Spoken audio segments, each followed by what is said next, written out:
Hi friends, welcome to our channel. నేను మీ లక్ష్మీ ప్రసన్న. ఈరోజు మన రెసిపీ వచ్చేసి టమోటా బజ్జీ. ఈ టమోటా బజ్జీ చాలా టేస్టీగా ఉంటుంది. ఫ్రెండ్స్, వీడియోలోకి వెళ్ళే ముందు ఒక చిన్న రిక్వెస్ట్. మీరు కనుక మన ఛానల్ని ఫస్ట్ టైం చూస్తున్నట్లయితే ఇలాంటి మరెన్నో రెసిపీస్ కోసం మన ఛానల్ని సబ్స్క్రైబ్ చేసుకోండి.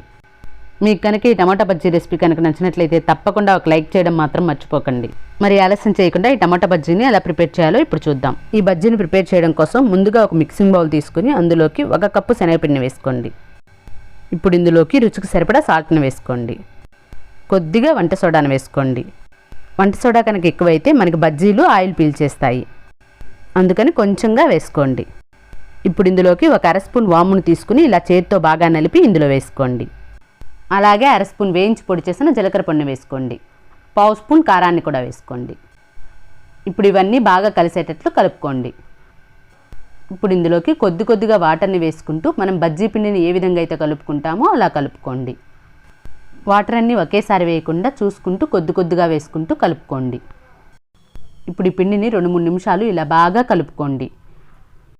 పిండిని ఇలా బాగా కలుపుకోవడం వల్ల మనకి బజ్జీలు స్ట్రీట్ స్టైల్లో చాలా బాగా వస్తాయి. చూడండి, మనకి పిండి కన్సిస్టెన్సీ అనేది ఈ విధంగా ఉండాలి. ఈ బజ్జీ కోసం నేను ఇక్కడ 6 మీడియం సైజ్ టమోటాలను తీసుకున్నాను. టమోటాలు మరీ మెత్తగా కాకుండా కొంచెం గట్టిగా ఉండేటట్లు చూసుకోండి. ఇప్పుడు స్టవ్ పై డీప్ ఫ్రైకి సరిపడా ఆయిల్ని పెట్టి వేడి చేయండి. ఆయిల్ వేడైన తర్వాత టమోటాను ఇలా బ్యాటర్లో వేసుకుని ఇలా స్పూన్తో అయినా ఆయిల్లో వేసుకోవచ్చు, లేదంటే మీరు చేత్తో అయినా వేసుకోవచ్చు.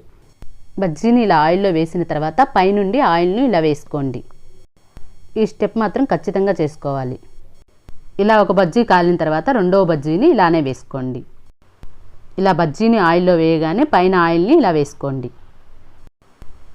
ఇలానే తిప్పుకుంటూ 2 వైపులా బాగా కాల్చుకోండి.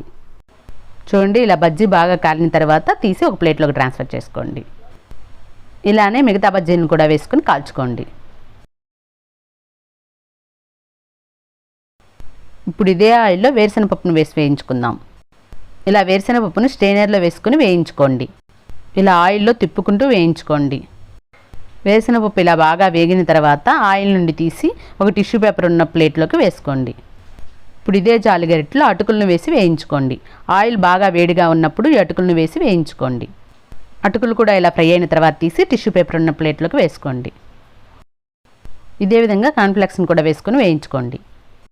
ఇవి కూడా వేగిన తర్వాత తీసి ప్లేట్లో వేసుకోండి.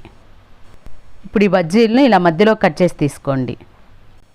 ఇలా కట్ చేసిన తర్వాత ఒక బౌల్లోకి ఈ టమోటాలను వేసుకోండి. ఇప్పుడు టమోటా పైనున్న తొక్కును తీసేయండి.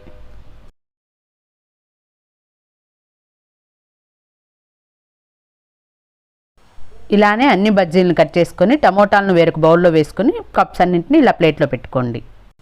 ఇప్పుడు టమోటాల పైన ఉన్న పీలన్నింటినీ తీసేసుకోండి. పైన పీల్ తీసేసిన తర్వాత ఇలా స్మాష్ చేసుకోండి. చూడండి, ఇలా మ్యాష్ చేసుకున్న తర్వాత ఇలా గట్టిగా ఉన్న పార్ట్ని కూడా తీసేసేయండి. చూడండి, ఇలా బాగా మ్యాష్ చేసుకోండి. ఇలా మ్యాష్ చేసుకున్న తర్వాత ఇప్పుడు ఇందులోకి మనం వేయించి పెట్టుకున్న అటుకులను 1/2 కప్పు వేసుకోండి. అలాగే వేయించి పెట్టుకున్న కార్న్ఫ్లెక్స్ను కూడా 1/2 కప్పు వేసుకోండి. అలాగే వేయించిన పల్లీలను 1/4 కప్పు వేసుకోండి. ఇప్పుడు ఇందులోకి సన్నగా చిన్న ముక్కలుగా కట్ చేసిన 1/2 కప్పు ఉల్లిపాయ ముక్కలను వేసుకోండి. ఇప్పుడు ఇందులోకి 1/2 స్పూన్ గరం మసాలాను వేసుకోండి. అలాగే 1/2 స్పూన్ చాట్ మసాలాను కూడా వేసుకోండి. అలాగే రుచికి సరిపడా సాల్ట్ని వేసుకోండి. మీ కారానికి తగినట్టు కారాన్ని కూడా వేసుకోండి. నేను ఇక్కడ 1.5 స్పూన్ కారాన్ని వేసుకున్నాను. అలాగే కట్ చేసి పెట్టుకున్న కొత్తిమీరని కూడా వేసుకోండి. ఇప్పుడు ఇవన్నీ బాగా కలుపుకోండి. ఇలా మ్యాష్ చేసుకుంటూ బాగా కలుపుకోండి. ఇందులోకి 1 స్పూన్ నిమ్మరసాన్ని కూడా వేసుకోండి. ఆల్రెడీ టమోటాలు పుల్లగా ఉంటాయి కాబట్టి 1 స్పూన్ నిమ్మరసం అయితే సరిపోతుంది. సారీ ఫ్రెండ్స్, నేను ఇక్కడ నిమ్మరసం వేసే క్లిప్ మిస్ అయింది. చూడండి, ఇలా కలుపుకొని పక్కన పెట్టుకోండి. ఇప్పుడు మనం కలిపి పెట్టుకున్న మిక్స్ను ఈ కప్స్లో వేసుకోండి. ఇప్పుడు పైనుండి కార్న్ఫ్లేక్స్ను అటుకులను కూడా వేసుకోండి. అలాగే వేయించిన పల్లీలను కట్ చేసి పెట్టుకున్న ఆనియన్స్ను వేసుకోండి.